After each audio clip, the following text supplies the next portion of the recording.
გარი კასპაროვი პუტინის მთავრობას თბილისიდან აკრიტიკებს. რუსეთ-საქართველოს ურთიერთობა ჩიხში მანამდე იქნება, ვიდრე ფედერაციის ხელისუფლებაში ვლადიმერ პუტინია. საქართველოს დემოკრატიული ინსტიტუტების განვითარებისთვის დიდი გზა გაიარა, ქვეყნის ეკონომიკური ზრდა ახლა უკვე სახეზეა.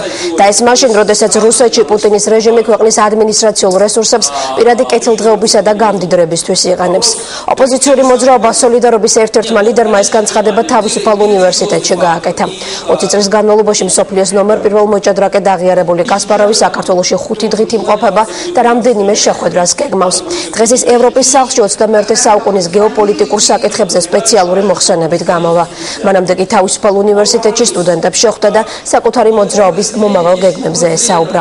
მისი განმარტებით რუსეთში სულ უფრო მეტი ადამიანი ახლა აცნობიერებს, რომ ხელისუფლებაში პუტინის შენარჩუნება რუსეთის სახელმწიფოებრიობის კრახის მაჩვენებელია.